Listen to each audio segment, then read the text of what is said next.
Okay, so the question we're doing today is question 5 on 367, and it says that the quadrilateral ABC is formed by these lines, and the first question asks us to use the vector method to find the coordinates of A, B, and C. So what we can do first is draw our little quadrilateral, and then label it A, B, C, and D. If we take, for example, line AB and line AD, we see that they intersect at point A, meaning that at point A is going to be the same for both lines. So what we can do is label x1 and y1 is going to be equal to x2, y2, and that's going to give us point A because that's where they intersect. So this is 5, 2, 5 plus r 4, 1 equals 3, 1 plus u negative 3, 12. And what we're going to do is we're going to do linear equations, simultaneous equations.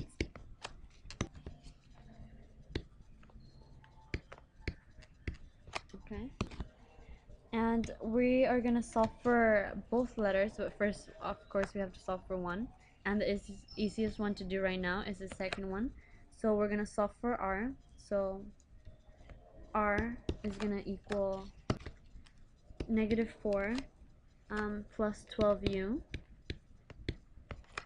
And now we can plug that r into our first equation, and we get 2 plus 4, and then brackets negative 4 plus 12u is going to equal 3 minus 3u. And then all we have to do now is solve for u. U is going to give us 1/3. Now that we have u, we can plug it back into our x2, y2 equation.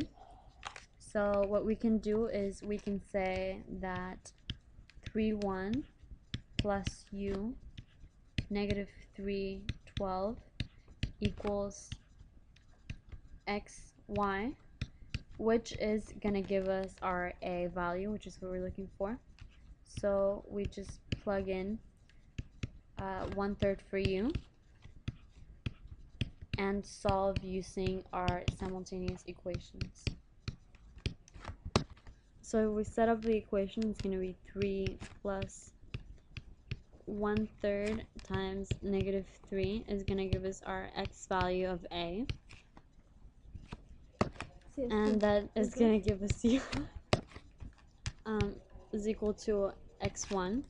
And to find our y value, we do the same thing with the equation. So 1 plus 1/3 times 12 is going to give us our y1. That's going to give us 5 for y. So our coordinates for a are going to be 2, 5. And we have to do the same thing for all the other coordinates for b, c, and d. And for example, for the next one, if we want to find b, what we would do is we would take line 2 and find s, and then we would take line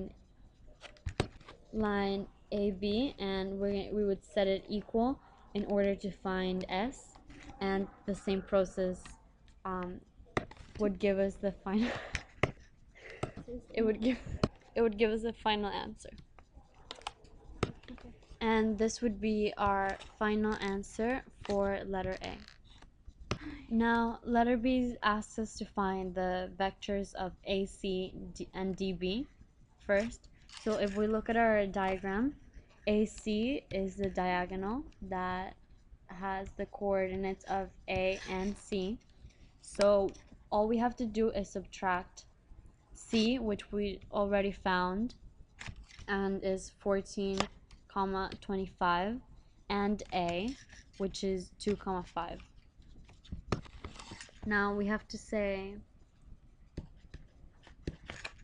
C minus A, and we turn our coordinates into vector form because we're trying to find the vector. So 1425 minus 2, 5,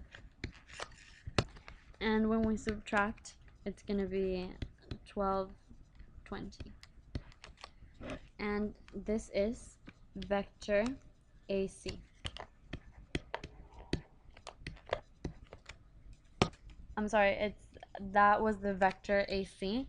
Now it asks us to find the distance from A to C. So all we have to do is we just find the distance. So that would be 12 squared plus 20 squared. And so we would get the square root of 544. Now for B2, we have to do the exact same thing because it asks us to say what vector dB is. So we just go B minus D. Okay. And since we found that B is 18,9, we put that in vector form to find the vector. And we do the same for D.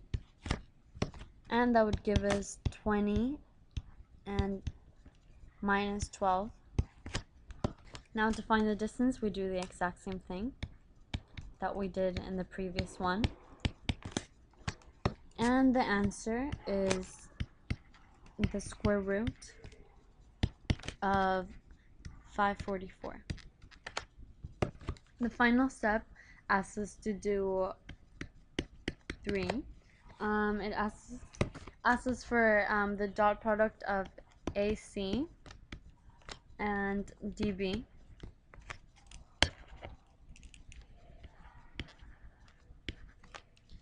And so what we have to do is we take 12 from this first one, and then we take 20 from this one. So 12 times 20 plus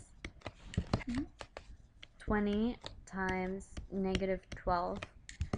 And this is going to give us a dot product of 0. Now what this means is that the angles are perpendicular, meaning that they are at 90 degrees. That brings us to letter C, that asks what the answer to B tells us.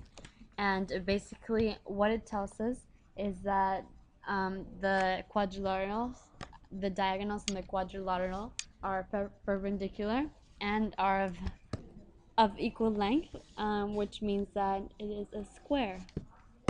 Thank you.